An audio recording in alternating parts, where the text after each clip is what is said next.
In our recent video about the most successful revolution in history, you guys commented, since we know the successful one, let's talk about the worst one. And that's why in this video on our channel, we want to talk about the worst revolution that happened in history. Because knowing history is basically like free experience, and you don't make the old mistakes. As they say, knowing history helps the future. We talked about the most successful, so let's go to the worst. One of the worst revolutions in history. So what is this revolution that's so bad? There has been a lot of incomplete and terrible revolutions, but in the last 10 years, there was a revolution that basically broke records on how bad it was. On February of 2011, a lot of Arab countries start to turn up. Tunisia, Libya, Egypt, and Yemen. All over the media, you would hear them talking about it, and they gave it the name Arab Spring. They would talk about how these countries are finally gonna go to revolution and democracy is gonna wake up. But experts believe that not only was this not Arab Spring, it was the fall of Arab. The riots start in Tunisia after Mohamed Bouazizi, who was a salesman, killed himself because of the poor economic state of the country. From the other side, Egyptians got in the streets and protested against Hosni Mubarak. The statements were about three things: freedoms, a job, and a normal life.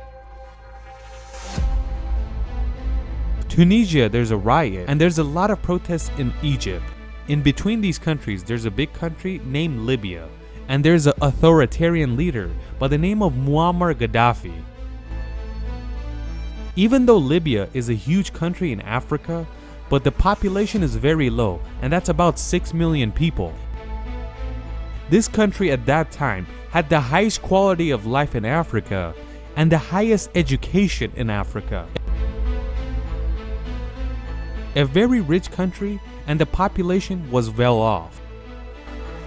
Something that came up after Gaddafi got into office. He started off in 1969 and pretty much ended in 2011. It's kind of hard to believe, but under Gaddafi's rule, everybody in Libya was a homeowner. Until the 1980s, Gaddafi was against the West, but after the 80s, he accepted the Western rules, and he even gave up his nuclear program to the West to be friends with them. After the commotion in those two countries, the country of Qatar started supporting the Muslim Brotherhood in Egypt, something that's anti-Saudi. Then we get to February 16, 2011, when the commotion starts in Libya as well. A lot of people were surprised by this, because Libya was one of the most stable countries in Africa. The riot started in Benghazi, Libya, and made its way to Tripoli, capital of Libya. But the complaints weren't normal. It seems like it was a setup, because there was a lot of weapons that were passed around to the rioter, and they were rioting with guns.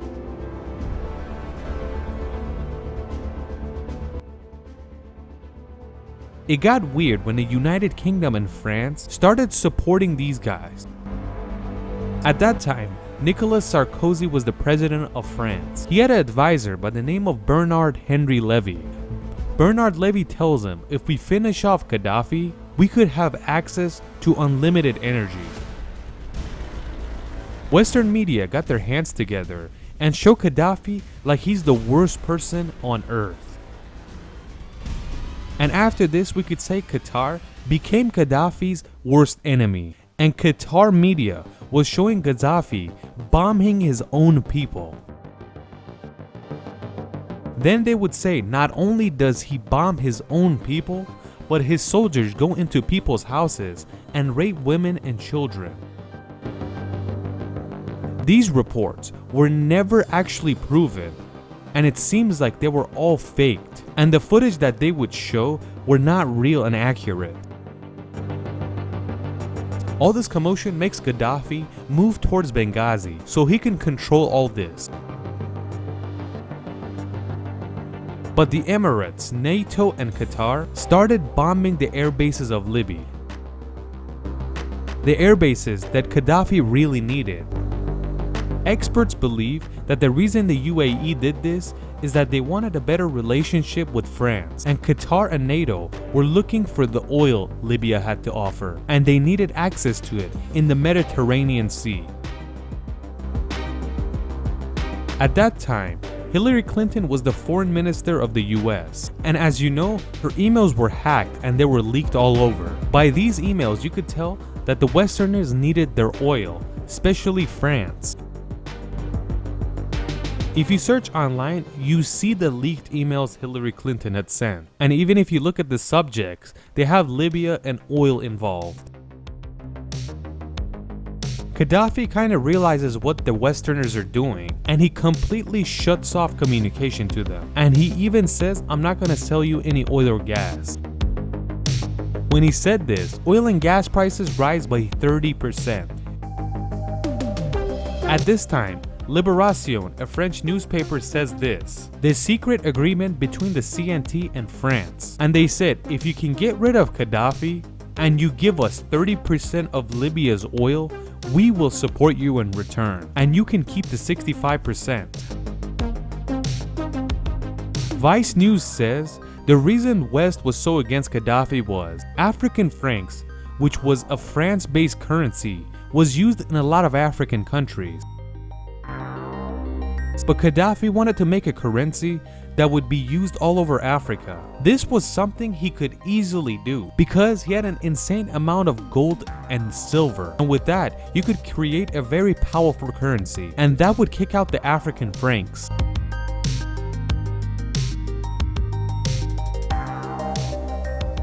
He was considered an Pan-African, and he wanted to make an African Union. Even on his clothes, he would have the map of Africa, something that the Europeans hated. Either way, France, England, and the UAE continued to bomb Libya and support the rebels. They bombed Tripoli and Sirte. They kept moving forward, and Gaddafi was forced to move to Sirte. He was planning on how to exit Libya. But since the US had drones in the sky of Libya, kind of leaked the information on where he is. The footage that killed him is very graphic, and we can't show it here on YouTube. On October 20, 2011, the rebels get a hold of Gaddafi, shoot both of his kneecaps, rape him with a wooden stick, and then kill him with a shot to the head.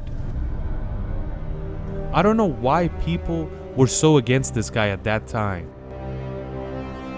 After Gaddafi died, the vultures came out, and they were trying to get rich quick. And since they wanted no one to get in the way, they created an anarchy, or should I say a civil war between the people.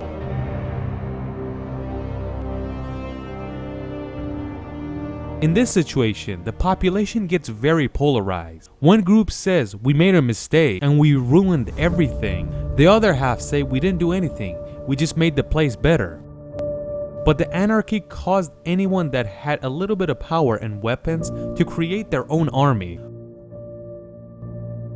More than 300 groups with weapons were formed in the country of Libya, and they all hated each other. When there's a place like this that there's no leader or rules, it is considered an absolute anarchy. It has been 10 years since the revolution happened here, but the war continues.